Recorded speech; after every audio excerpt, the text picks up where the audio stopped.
என் நெஞ்சில் குடியிருக்கும்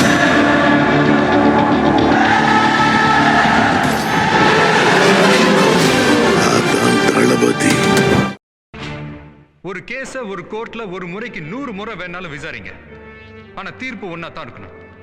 குற்றங்கள் திருத்தப்படணுமே தவிர தீர்ப்புகள் திருத்தப்படக்கூடாது. Your honour. சூப்பர் தலைவா. இந்த நண்பான்பிஸ் தளபதியோட இந்த டயலாக் தான் இப்போ கரெக்டாக சூட் ஆகுது. எதுக்குன்னு கேட்டிங்கன்னா, நம்ம ஜனநாயகனுடைய படத்துக்கு ஒரு கேஸை எத்தனை கோர்ட்டில் தாண்டா விசாரிப்பீங்க, எத்தனை கோர்ட்டில் தான் விசாரிப்பீங்க. இன்றைக்கி ஒரு தீர்ப்பு ஒன்று கொடுத்துருக்காங்க பாருங்கள். இதுக்கு இந்த பருத்தி மூட்டை அந்த குடோன்லேயே இருந்திருக்கலாம் போல இருக்கே அப்படின்ற மாதிரி தான் இருக்குது. இல்லை, எனக்கு புரியல என்ன மாதிரியான மனநிலைமையில் நீதிபதிகள்லாம் இந்த படத்தை அணுகிறாங்க அப்படின்றது எனக்கு புரியல. சென்சார் போர்டுக்கு ஒரு எண்ணம் இருக்குது, ஒரு நோக்கம் இருக்குது அப்படின்றது பாமர மக்களுக்கு கூட புரியுது. இது நீதிபதிகளுக்கு புரியுதா புரியல அப்படின்றதே நமக்கு சுத்தமாக புரியல. ஏன்னா அப்படி தான் இந்த கேஸோடைய தன்மை இருக்குது. இதை நம்ம திருப்பி ஒரு ஸ்டார்டிங்கிலேருந்து பார்த்தோம்னா நமக்கு ஒரு கிளியராக எக்ஸ்ப்ளனேஷன் புரியும்.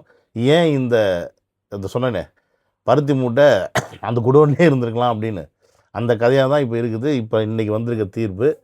என்னோடய சேனலுக்கு யாராவது ஃபஸ்ட் டைம் வரீங்க அப்படின்னா சப்ஸ்கிரைப் பண்ணிவிட்டு பெல் பட்டன் ப்ரெஸ் பண்ணி ஷேர் பண்ணுங்கள். மறக்காமல் கமெண்ட்ஸை போட்டு போங்க. அப்புறம் வாட்ஸ்அப் குரூப்பில் சேரணும்னு ஆசைப்பட்டீங்கன்னா லிங்க் டிஸ்கிரிப்ஷனில் இருக்குது, அதில் கிளிக் பண்ணி ஜாயின் பண்ணிங்க. வாங்க வீடியோ கொடுப்பலாம்.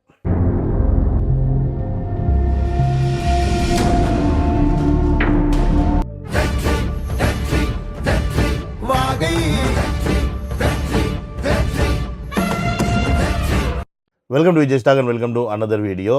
இந்நேரம் ஜனநாயகன் ரிலீஸ் ஆகிருந்துச்சுன்னா பொங்கலுக்கு இந்த படத்தை பார்த்து கொண்டாடி இந்நேரம் அந்த படத்துடைய எப்படி சொல்கிறது, ஆல்மோஸ்ட் படம் ஓடி முடிஞ்சிருக்கிற ஒரு சுச்சுவேஷனில் இருந்திருக்கும்.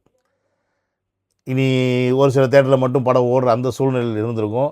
பல பேர் திருப்பி இந்த படத்தை பார்த்து இந்த படத்தோடைய வசூல் என்ன, இந்த படத்தை 800 கோடி தொட்டுச்சா, 900 கோடி தொட்டுச்சா, இல்லை 1000 கோடி தொட்டுச்சா அப்படின்ற அந்த டிபேட்டுக்குள்ளே போய் நம்மலாம் உட்காந்துருப்போம். ஸோ அந்த ஒரு விஷயத்தை செய்ய விடாமல் இந்த படத்தை போட்டு அடின்னு அடிச்சுக்கிட்டு இருக்காங்க. ஸோ சென்சார் போர்டு தான் இதுக்கு முழு காரணம். சென்சார் போர்டு பின்னாடி இருக்கக்கூடிய ஆளுங்கட்சிகள், இன்றைக்கி ஆண்டுக்கிட்டு இருக்கக்கூடிய பிஜேபியாக இருக்கட்டும், திமுகவாக இருக்கட்டும், இது ரெண்டும் தான் இந்த வேலையை செய்யுது அப்படின்றது சாதாரண பாமர மக்களுக்கும் தெரியும். ஏன்னு கேட்டிங்கன்னா, எஃப்கோர்ஸ் இவங்க டிசம்பர் மாதம் சென்சார் போர்டுக்கு அனுப்புகிறாங்க. அங்கே ஒரு 14-20 கட்டு சொல்கிறாங்க. அந்த கட்ஸ் எல்லாம் ரெடி பண்ணிவிட்டு திருப்பி படத்தை சப்மிட் பண்ணுறாங்க. சப்மிட் பண்ணதுக்கப்புறமா மெயில் மூலியமாக ப்ரொடியூசர், அதாவது படத்துடைய நிர்வாகத்துக்கு இந்த படத்துக்கு நாங்கள் யூஎஸ் சர்டிஃபிகேட் கொடுக்குறோம் அப்படின்ற ஒரு மெயிலை அனுப்புகிறாங்க. ஆனால் அதற்கப்புறமா அந்த சர்டிஃபிகேட் கொடுத்தாங்களான்னு கேட்டிங்கன்னா கொடுக்கல. ஜனவரி 5ஆம் தேதி அவங்க என்ன சொல்கிறாங்கன்னு பார்த்தீங்கன்னா, இந்த படத்தை ஒருத்தர் எதிர்க்கிறாரு, இதில் சரியான கருத்து இல்லை, இது மக்களுக்கு வேறு மாதிரி போய் சேரும் அப்படின்றனால எதிர்க்கிறாரு, இதை திருப்பி நாங்கள் பார்க்கணும் அப்படின்ற மாதிரி ஒரு விஷயத்தை கொண்டாந்து அந்த இடத்துல வைக்கிறாங்க. உடனே நம்ம சைடில் இருக்க ஆட்கள் என்ன பண்ணுறாங்கன்னா கோர்ட்டுக்கு போகிறாங்க. பெரும்பாலும் இந்த மாதிரி பட பிரச்சனைகளுக்கு கோர்ட்டுக்கு போகும்போது அந்த படத்தோடைய ரிலீஸ் தேதிக்கு முன்னாடி அதை தீர்ப்பு கொடுத்து அதை ரிலீஸ் பண்ண வச்சுருவாங்க. இதை நம்ம நிறையா நேரத்தில் பார்த்துருக்கோம். ஏன்னு கேட்டிங்கன்னா, இது ஒரு படம் ஒரு நடிகர் சம்மந்தப்பட்டது மட்டும் கிடையாது, ஒரு வணிகம் சம்மந்தப்பட்டது, ஒரு பொருளாதாரத்தை சம்மந்தப்பட்டு இருக்கக்கூடிய ஒரு விஷயம் அப்படின்னும் போது நீதிபதிகளுக்கும் தெரியும் இது எவ்வளோ பெரிய ஒரு சிக்கலை ஒரு தயாரிப்பு நிறுவனத்துக்காக இருக்கட்டும், இல்லை அந்த படத்தை வாங்கி வெளியிடக்கூடிய திரையரங்கு உரிமையாளர்களாக இருக்கட்டும், இப்படி பல பேர் இதில் அடக்கமாக இருப்பாங்க. அதனால் அவங்களுக்கு நஷ்டம் வந்துடக்கூடாது அப்படின்றதுனால சீக்கிரமாக இதை ரிலீஸ் பண்ணக்கூடிய வேலைகளை தான் பார்ப்பாங்க. ஏன்னா இதில் பெரும்பாலும் நடிகர்களுக்கு நஷ்டம் வர்றதுக்கான வாய்ப்பு கிடையாது. ஏன்னா அவங்க நடித்து முடிச்சிட்டாங்கன்னா அவங்களுக்கான சம்பளத்தை அவங்க வாங்கிடுவாங்க. அதனால் அவங்களுக்கான நஷ்டம் அதில் வரப்போகிறது கிடையாது. ஒரு படத்தை ரிலீஸ் பண்ண முடியல அப்படின்னா பெரும்பான்மையான நஷ்டம் வரப்போகிறது யாருன்னு பார்த்திங்கன்னா, அந்த படத்தை ப்ரொடியூஸ் பண்ணவருக்கும், அந்த படத்தை வாங்கி விற்கக்கூடிய திரையரங்கு உரிமையாளருக்கும், டிஸ்ட்ரிபியூட்டர்ஸ்லாம் பிரச்சனை ஆகும். ஸோ இது நல்லாவே தெரியும். தெரிஞ்சும் பெரிய நடிகர்கள் படம் வரும்போது பிரச்சனைகள் வர்றது சகஜம்தான். ஆனால் அதையும் மீறி படம் ஒரு ஸ்டேட்டில் மட்டும் ரிலீஸ் ஆக மற்ற ஸ்டேட்லாம் ரிலீஸ் ஆகினா நம்ம பார்த்துருக்கோம். உதாரணத்துக்கு தலைவா படமாக இருக்கட்டும், விஸ்வரூபம் படமாக இருக்கட்டும், இந்த படங்கள்லாம் பார்த்திங்கன்னா தமிழ்நாட்டில் மட்டும்தான் ரிலீஸ் பண்ண விடலையே ஒழிய மற்ற ஸ்டேட்டில் இந்த படம் ரிலீஸ் ஆகிடுச்சு. அப்போ அது தமிழ்நாட்டில் ரிலீஸ் பண்ண விடாமல் இருந்ததுக்கு அரசியல் அழுத்தங்களும் அரசியல்வாதிகளும் காரணம் அப்படின்னு கிளியராகவே தெரிஞ்சது நமக்கு. ஆனால் சென்சார் போர்டுலேருந்து சர்டிஃபிகேட் கொடுத்துட்டாங்க. பட் ஒரு சென்சார் போர்டே இறங்கி ஒரு பட நிறுவனத்தோட சண்டை செஞ்சுக்கிட்டு இருக்குது அப்படின்னா அது இந்த படத்துக்கு மட்டும்தான், ஜனநாயகன் படத்துக்கு மட்டும்தான். ஸோ ஜனநாயகன் படத்திற்கு ஜனநாயகமே இல்லாத முறையில் சென்சார் போர்டு பண்ணிக்கிட்டு இருக்கு அப்படின்றது அப்பட்டமாக எல்லாருக்கும் தெரியுது. அதாவது இந்த படத்துடைய கேஸை முதல் நம்ம ப்ரொடியூசர் சைட்லேருந்து போட்டதுக்கப்புறமா ஒரு தனி நீதிபதி 9ஆம் தேதி படம் ரிலீஸ் ஆக வேண்டியது, அன்னைக்கு தான் இந்த படத்துடைய கேஸே கோர்ட்டுக்கு வருது. அந்த கேஸை எடுத்த அந்த நீதிபதி ஆயிஷான்னு நினைக்கிறேன் அவங்க பேர், அவங்க வந்து என்ன தீர்ப்பு கொடுக்குறாங்க, இந்த படத்தை நீங்கள் தடை செய்வதில் உங்களுக்கு எந்த ஒரு உரிமையும் கிடையாது, ஏன்னா நீங்கள் கேட்ட கட்ஸை இவங்க செஞ்சு கொடுத்துட்டாங்க, அதனால் நீங்கள் இந்த படத்துக்கு யுஏ சான்றிதழ் வழங்க வேண்டும்ன்ற தீர்ப்பை கொடுக்குறாங்க. யார் அவங்க? தனி நீதிபதி. ஒரு தனி நீதிபதியாக இருக்கக்கூடிய அந்த நீதிபதி ஒரு தீர்ப்பை வழங்கின அடுத்த 10 நிமிஷத்தில் மேல்முறையீடு செய்யுது. யார்? CBS central board, censor board. ஆமாம், ரெண்டும் ஒன்று தான். அவங்க என்ன பண்ணுறாங்க, இந்த படத்தை வந்து நாங்கள் வந்து சர்டிஃபிகேட் கொடுக்க முடியாது, இதற்கு நாங்கள் வந்து திருப்பி வந்து இந்த படத்தை வந்து மறுபரிசீலனை செஞ்சு தான் நாங்கள் வந்து தர முடியும் அப்படின்னு சொல்லிட்டு இதற்கு வந்து மேல்முறையீடு போகுது.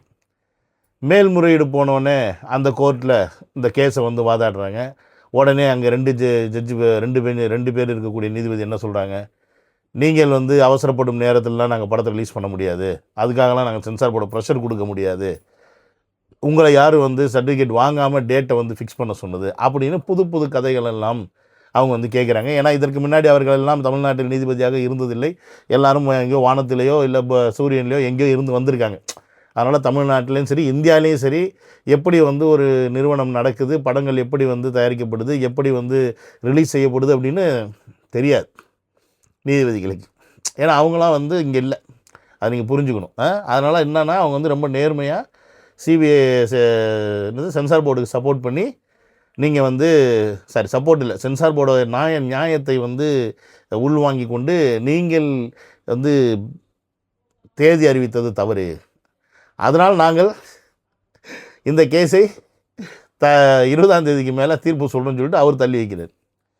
சரி, இப்படி போகுது. நம்ம சைட்லேருந்து உடனே என்ன பண்ணுறாங்க, சுப்ரீம் கோர்ட்டில் போய் கேஸை போடுறாங்க. என்ன பண்ணுறாங்க, சுப்ரீம் கோர்ட்டுக்கு இந்த கேஸை எடுத்துகிட்டு போகிறாங்க. இந்த மாதிரி ஒரு நீதிபதி வந்து இப்போ உத்தரவு கொடுத்துட்டாரு, இங்கே 2 நீதிபதி இருக்கிறவங்க வந்து இந்த கேஸை வந்து 20ஆம் தேதிக்கு தள்ளி வச்சிட்டாரு, எங்களுக்கு வந்து படத்தில் இவ்வளோ இன்வெஸ்ட்மெண்ட் பண்ணியிருக்கோம், இவ்வளோ நஷ்டம் ஆகுது, நீங்கள் எப்படியாவது இதில் கொஞ்சம் தலையிட்டு இதை கொஞ்சம் சரி பண்ணி கொடுக்கணும் அப்படின்னு கேட்டால் அவர்கள் மட்டும் எங்கேருந்து, அவர்கள் மட்டும் இந்தியில் இருந்து வந்திருப்பார்கள், அவர்களும் வானத்திலிருந்து தான் வந்திருப்பார்கள், இல்லை எங்கேயாவது இருந்து வந்திருப்பாங்க. அவங்க என்ன சொல்லிட்டாங்கன்னா, சரி இங்கெல்லாம் நாங்கள் வந்து இந்த கேஸை எடுக்க முடியாது, ஏன்னா ஆல்ரெடி அங்கே இருக்குது, அங்கே முடிச்சுட்டு இங்கே வா அப்படின்னு சொல்லி அவங்களும் துரத்தி விட்டாங்க. சரி பரவாயில்லப்பா, நம்ம என்ன பண்ணுறது, இப்படி தான் போட்டு நம்மளை இழுத்தடிக்கிறாங்க, ஒரு முடிவு பண்ணிட்டாங்க அப்படின்றது நல்லா தெரிஞ்சிருச்சு, கட்டம் கட்டிட்டாங்க அப்படின்றது தெரிஞ்சிருச்சு.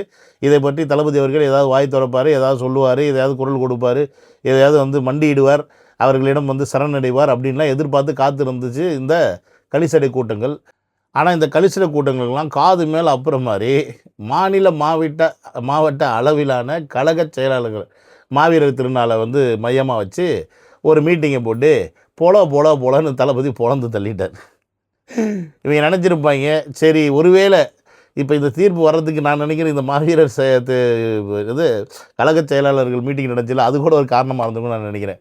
ஏன்னு கேட்டிங்கன்னா, ஏதாவது இந்த மீட்டிங்கில் வந்து இந்த படத்தை பற்றி பேசுவார், இல்லை இந்த படத்துக்கு அழுத்தம் கொடுக்குறாங்க, எனக்கு வந்து பயங்கரமாக அழுத்தம் கொடுக்குறாங்க அப்படின்னு ஓப்பனாகவே வந்து தளபதி அவர்கள் வந்து பேசிடுவார், சில விஷயங்களை வந்து வைப்பார்.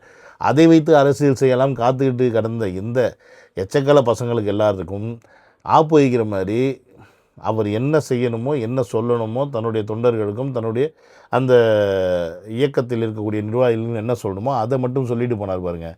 அதில் உண்மையாலுமே இவங்க காண்டாயிட்டாங்க. அதுதான் வந்து இப்போ வந்திருக்க நிதர்சனமான இந்த ரிசல்ட்டுக்கான காரணம் என்னென்னா அதுதான். ஏன்னா இப்போ இந்த 20ஆம் தேதி வந்து இந்த கேஸை கூட என்ன பண்ணாங்கன்னு பார்த்தீங்கன்னா, வாதாடி எல்லாம் கேட்டதுக்கப்புறமா நீதிபதி என்ன பண்ணிட்டார், நாங்கள் வந்து தேதி அறிவிக்காமல் இந்த கேஸை வந்து தீர்ப்பை வந்து ஒத்தி வைக்கிறோம் அப்படின்னு அனுப்பிச்சிட்டாங்க. இப்போ தேதி அறிவிக்காமல் அப்படின்னா எப்போ என்ன தெரியாமையே இருந்துச்சு. அதுக்கப்புறம் தான் இப்போ இந்த 27ஆம் தேதி இன்றைக்கி வரப்போகுது அப்படின்னு முந்தா நேரத்துலேருந்து இந்த நியூஸ் வந்து கொஞ்சம் பரவலாக பரவிட்டு இருந்துச்சு. இன்றைக்கி என்ன பண்ணியிருக்காங்கன்னா, இந்த தீர்ப்பில் இந்த 2 நீதிபதிகளும் உட்காந்து கடைசியில் இந்த கேஸே நாங்கள் தனி நீதிபதிக்கு திருப்பி மாற்றுறோம். அப்போ தனி நீதிபதி தானே இந்த கேஸை வந்து ஃபஸ்ட்டு வாதாடி அவர் தானே ஜட்ஜே கொடுத்தாங்க, அவர் தானே தீர்ப்பு கொடுத்தாங்க, அவங்க தானே தீர்ப்பு கொடுத்து இந்த படத்தை ரிலீஸ் பண்ண சொல்லி சொன்னது. அதெல்லாம் வந்து ஒத்துக்க மாட்டேன்னு இவங்க சென்சார் போர்டு போட்ட கேஸுக்கு தானே, போட்ட அப்பீலுக்கு தானே, போட்ட மேல்முறையீடுக்கு தானே நீங்களாம் உட்காந்து இவ்வளோ நேரம் வந்து அவங்கள வந்து அவங்கள்ட்ட வந்து எல்லாத்தையும் வந்து சப்போர்ட் பண்ணுற மாதிரி, அவங்களுக்கு சாதகமாக போகிற மாதிரி இந்த படத்தை இழுத்தடிச்சிக்கிட்டு இருக்கீங்க. இப்போ கடைசியில் திருப்பி தனி நீதிபதிக்கிட்டே வர்றீங்க அப்படின்னா, இப்போ நீங்கள் தனி நீதிபதிக்கிட்ட வந்து அவங்க நீ தீர்ப்பை வந்து ஒரு விட சாதகமாக கொடுத்தா இப்போ என்ன பண்ணுவாங்க? சென்சார் போர்டு திருப்பி சுப்ரீம் கோர்ட்டு போவாங்களா? இல்லை எனக்கு தெரியல. அதாவது நம்ம இந்தியாவில் அரசியல் சட்டம் எப்படி இருக்குது பார்த்தீங்களா? பணம் படைத்தவனுக்கே இன்றைக்கி சட்டம் வந்து ஒன்றும் செய்ய முடியாமல் ரீதியில் இருக்குது. புரியுதுங்களா? இவங்களாம் வந்து பணம் படைத்தவர்கள். உண்மையாலுமே கேவிஎன் ப்ரொடியூசர்ஸ் எல்லாம் வந்து பணம் படைத்தவர்கள், தளபதியெல்லாம் பணம் படைத்தவர்கள். ஸோ இப்படி பணம் படைத்தவர்களுக்கு பதவியில் உள்ளவர்கள், அதிகாரத்தில் உள்ளவர்கள் எந்த அளவுக்கு ஒரு சட்டத்தை தன் வசம் வளைக்க முடியும் அப்படின்னா, பாமர மக்களுக்கு எப்படி வந்து சட்டம் செயல்படும் அப்படின்ற கேள்வி ஒவ்வொரு பாமரனுக்கும் வரும். இது நான் படத்துக்காக சொல்லலை, ஒரு ஜென்ரலாகவே ஒரு விஷயம். அதாவது கண்ணு முன்னாடி நடக்குது, கண்ணு முன்னாடி தெரியுது என்ன நடந்துக்கிட்டு இருக்குன்னு. அப்போ இந்த விஷயத்தை நம்ம பார்க்கும்போது ஒரு பாமரன் ஒரு நீதி கேட்டு, ஒரு நியாயம் கேட்டு, ஒரு அதிகாரத்தில் இருக்கவங்களையோ இல்லை வசதி படுத்தவர்களையோ எதிர்த்து கோர்ட்டில் போய் நின்னா அவனுக்கு எப்படி நியாயம் கிடைக்கும் அப்படின்ற கேள்வி இங்கே வருது. பட் எவ்வளோ அழுத்தங்கள் கொடுத்தாலும், எவ்வளோ பிரச்சனைகள் இருந்தாலும் தளபதி ஒரே ஒரு மோடில் தான் இருக்கிறாரு. அவர் சட்டத்தை எப்போவும் நான் மீறதா இல்லை, சட்டம் தன் கடமையை செய்யும் அப்படின்ற நம்பிக்கையில் அவர் இருக்கிறார். அந்த ஒரு நம்பிக்கையில் தான் கரூர் பிரச்சனையில் அவர் வந்து சுப்ரீம் கோர்ட்டுக்கு போனது. சுப்ரீம் கோர்ட்டில் போய் தனக்கான எஸ்ஐடி, அதாவது ஸ்பெஷல் இன்வெஸ்டிகேஷன் டீம் வேணும்னு சொல்லி கேட்டு அதை வந்து அங்கீகரித்து சுப்ரீம் கோர்ட்லேருந்து அப்பாயின்மெண்ட் பண்ணி, அதற்கப்புறமா வந்து சிபிஐயிலேருந்து அந்த கேஸை சிபிஐக்கு மாற்றி, ஸோ அந்த இதெல்லாம் நீங்கள் பார்த்துருப்பீங்க. இப்போ சிபிஐ விசாரணை வரைக்கும் தளபதி அவர்கள் போய் தன்னுடைய வாக்குமூலங்களை வந்து கொடுத்துட்டு வந்துட்டார். அப்போ என்ன தான் எவ்வளோ அழுத்தமானாலும், எவ்வளோ பிரச்சனைகளுக்கு போனாலும், எண்ட் ஆஃப் தி டே அந்த இடத்தில் உட்கார்ந்துருக்கக்கூடிய நீதிபதிகள் சரியாக இருக்கும் பட்சத்தில் எந்த அதிகாரத்துக்கும் அடிபணியாமல், யாருக்கும் துணை போகாமல், பணத்திற்கு விலை போகாமல், உண்மையாக இந்த இடத்துல நம்ம வந்து நீதியை நிலைநாட்டுன்னு உட்கார்ந்துருக்க அந்த மாதிரி நீதிபதிகள் இன்னமும் இருந்துக்கிட்டு தான் இருக்கிறாங்க இந்தியாவில். அந்த நம்பிக்கை தான் வந்து தளபதியை வந்து சட்டத்தின் வழியில் நிற்க வைக்குது. இந்த பிரச்சனையும் சட்டத்தின் வழியிலே வந்து ஃபேஸ் பண்ணிகிட்ருக்காங்க. ஸோ இப்போ இது தனி நீதிபதிக்கு போகுது. இது எப்போ என்ன ஏது அப்படின்றது இனி அடுத்து தெரியும். இனி இந்த படத்தை ரிலீஸ் பண்ணுவாங்களா, பண்ண மாட்டாங்களா, இல்லை பிப்ரவரி மாதம் வருமா வராதா அப்படின்லாம் நமக்கு தெரியல. ஏன்னா அடுத்து இந்த படம் வர்றதுக்கு முன்னாடி தேர்தல் தேதி ஃபிக்ஸ் பண்ணிட்டாங்கன்னா இந்த படத்தை ரிலீஸ் பண்ணக்கூட முடியாத அளவுக்கு தேர்தல் ஆணையம் வந்து ப்ரெஷர் கொடுக்கலாம். ஏன்னா இந்த படத்தில் நடிகர் நடிச்சிருக்கார் அப்படின்னும் போது அவர் வந்து இன்றைக்கி வந்து ஒரு முதலமைச்சர் கேண்டிடேட்டாக இருக்க போது இவருடைய படங்களை வந்து ஒரு பிரச்சார யுக்தியாக யூஸ் பண்ணுவாங்கன்றதுக்காக தடை போடுறதுக்கான எல்லா உரிமையும் தேர்தல் ஆணையத்துக்கிட்ட இருக்குது. ஒருவேளை அவங்க தடை போடலைன்னா படம் ரிலீஸ் ஆகும், அதுவும் இருக்குது. ஸோ இதில் எது அப்படின்றது நம்ம கையில் கிடையாது, என்ன செய்ய போகிறாங்கன்னு நம்ம கையில் கிடையாது. எண்ட் ஆஃப் தி டே ஜனநாயகத்துக்கு ஒரு ஜனநாயக முறையில் எந்த விஷயமே நடக்கலை அப்படின்றது ரொம்ப கிளியராக தெரியுது அப்படின்றத மட்டும் மக்களாகிய நீங்கள் புரிஞ்சுக்கணும். ஸோ இன்றைக்கி இந்த படம் ரிலீஸ் ஆகிருந்தால் தளபதியோடைய நம்ம வந்து இந்த படத்தை வந்து கொண்டாடி இருந்திருப்போம். தளபதி விஜய் அவர்களின் படமாக கொண்டாடியிருப்போம். ஒருவேளை இந்த படம் ரிலீஸ் ஆகாமல் இந்த படத்தை இவங்க இழுத்தடிச்சாங்க அப்படின்னா 2026 எலெக்ஷனுக்கு அப்புறமா இந்த படத்தை ரிலீஸ் பண்ணும்போது முதல்வர் விஜய் அவர்களாக இந்த படத்தை வந்து நம்ம தேட்டரில் பார்ப்போம் அப்படின்றத நான் இந்த இடத்துல கான்ஃபிடெண்ட்டாக சொல்லிக்கிறேன். ஸோ நீங்கள் பசங்க எல்லாம் டென்ஷன் ஆகாமல் அடுத்த கட்ட வேலையை பாருங்கள். நாளையிலேருந்து பிரச்சாரம் ஸ்டார்ட் ஆகுது, ஒய்எம்சி கிரவுண்டில் முதல் பிரச்சாரம் ஸ்டார்ட் ஆகுது அப்படின்ற மாதிரி நான் கேள்விப்பட்டேன். ஸோ அது எந்த அளவுக்கு உண்மை அப்படின்றது நமக்கு தெரியல. ஸோ நம்ம எல்லோரும் என்ன பண்ணுவோம்னா அரசியல் காலத்தில் இறங்கி அரசியலை விட்டு நோக்குவோம். இந்த படம் அப்படின்றது வந்து ஒருவேளை மிகப்பெரிய நஷ்டத்துக்கு உள்ளாகுது அப்படின்னா தளபதி கூட இந்த படத்தை வாங்கி அவர் ரிலீஸ் பண்ணுறதுக்கான எல்லா வேலையும் செய்வார். அதுபோக இன்னும் நிறைய விஷயங்கள் வந்து தமிழக வெற்றி கழகத்தில் அடுத்தடுத்து மூவ்ஸ் எடுத்துக்கிட்டு இருக்காங்க. ஒரு சேனலை கூட வாங்க போகிறதா வந்து பிளான் பண்ணிகிட்ருக்காங்க. It maybe Raj TV, it maybe Thanthi TV, அது ஏன்னு தெரில. பட் ராஜ் டிவி வாங்குறாங்கன்னா அதுக்கான வாய்ப்புகள் இருக்கலாம். ஏன்னா ராஜ் டிவி பெரிய லெவலில் போகலை. ஸோ அதை வாங்கி இவங்க வந்து தமிழக வெற்றி கழகத்துக்கு வந்து யூஸ் பண்ணலாம். ஸோ இப்படி பல விஷயங்கள் இருக்குது.